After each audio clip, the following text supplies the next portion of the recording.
Welcome to Bob's Sales Camp. I'm Bob Kimball, and this is Mod 6. Objections are your friends. Wait a second, did I say that right? Objections are your friends? Yes, objections are your friends if you know how to handle them properly, and you will in just a few minutes here. So let's kind of look at this thing here. We have heard this before, but especially when dealing with objections, listen, ask questions, listen some more, get the prospect to talk, and seek the reason behind the objection. Remember, when the prospect is telling you why they don't want to buy from you, they are revealing all those things that are important to them that will make them buy. So, get them talking with all this. Now, when you heard that, before you start going into any kind of real discussion with them, make a disarming statement. Just a disarming statement which acknowledges what they're saying. So, that's interesting, you should say that, or that's a good point. Or I can see that would concern you, just something like that, of that sort. So we're not getting in a confrontation here, absolutely not. But here is the big key. I've got to classify that objection. What kind of objection am I dealing with here? It is either content-based, price, logic, some other legitimate factors, or it is visceral. It's based on relationships, emotions, feelings, preconceived attitudes, but opinions, not based upon facts and experience. Now that can be tough to determine at first. You think you're getting a content-based objection that's really visceral. Oh, this takes me back in high school when I was seeking a date for the evening or something like that. And I'd call a young woman up on the phone and say, "Hi, Sally, this is Skinny Bobby Kimball." And she'd say, "Who?" And I'd say, "Skinny Bobby Kimball, we met at the party Saturday night." And she'd say something like, "Oh, yeah, you." And I'd say, "Hey, I was just thinking, maybe we could get together tonight and maybe go out and get a soda." And she says, "No, I can't do that. I've got a big exam tomorrow. I'm going to have to study all evening." And so I said, "Well, maybe tomorrow night we can go out and do something like that." And she says, "No, I can't do tomorrow night. I've got choir practice at my church. That's what I got to do tomorrow night." So I said, "Oh, hey, I love to sing. Maybe I could join you for choir practice." And she says, "Well, our church is not accepting new members at this time." You get it? Early on, it looks like you're getting something that's content-based, but you get into it and say, "Wait a second, this person just doesn't want to deal with me.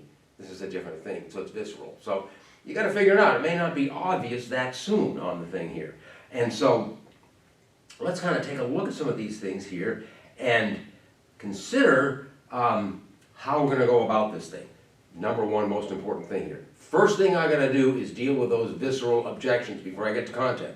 If you've been in a relationship with someone and you're having an argument or a problem with them, you probably already know.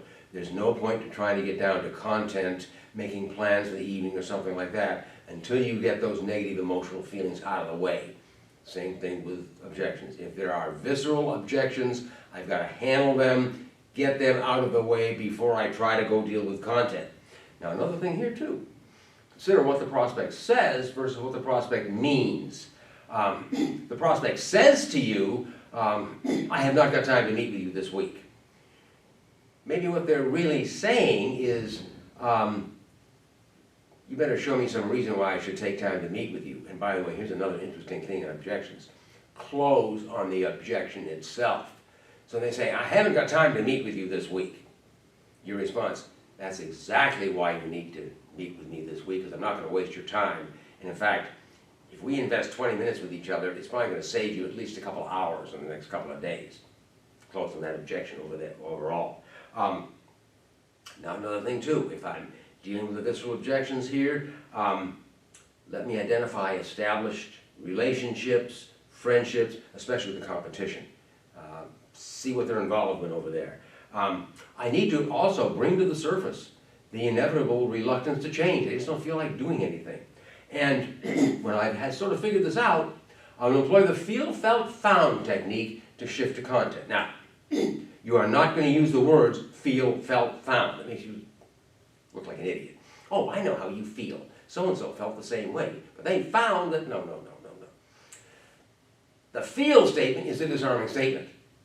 That's a good point, something like that. Then, the felt is you bring in the witness. Someone else who expressed the same sort of concern. And the found then is, well, what happened to them was such and such a thing. And we'll talk about this when we get down to some of the examples we'll be showing later on here. But that's when we start with it.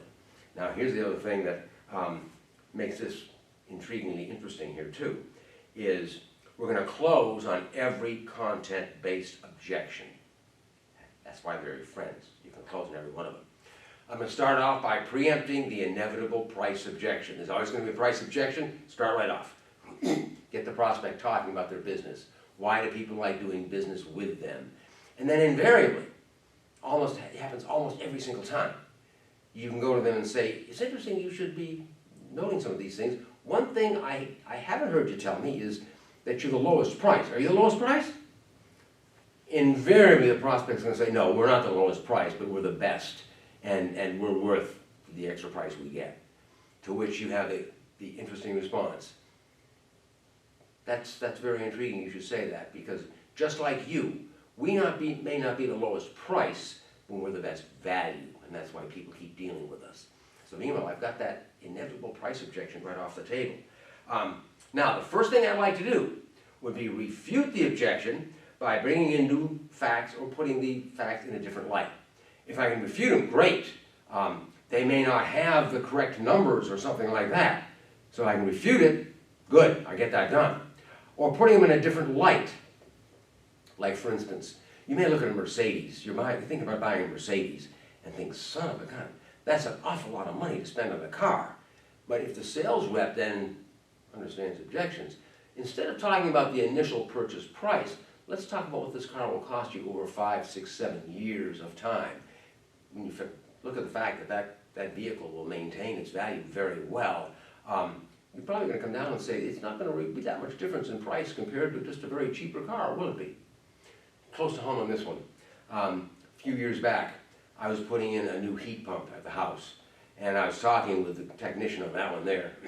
I put in a heat pump which was probably about $2,000 higher in price than the standard heat pump.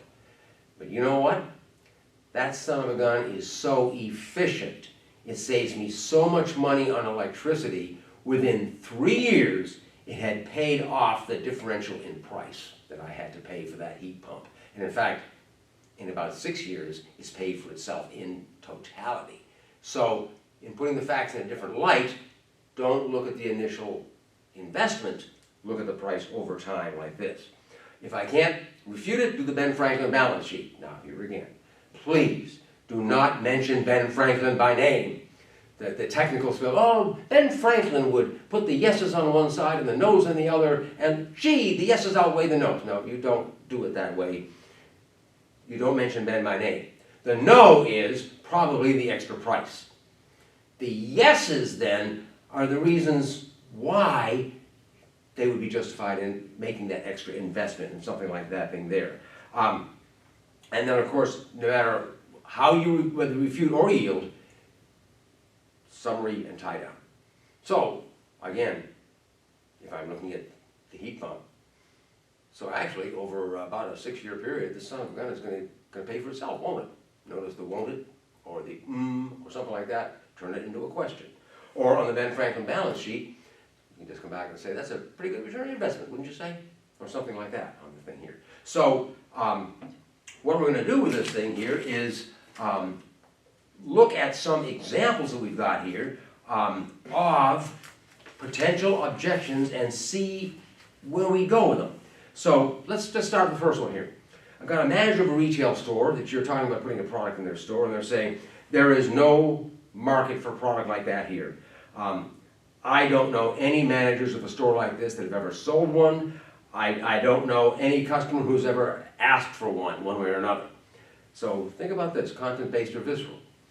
On the surface, you think, well, the person's talking about factual material, but wait a second, they're not citing specific facts and experience.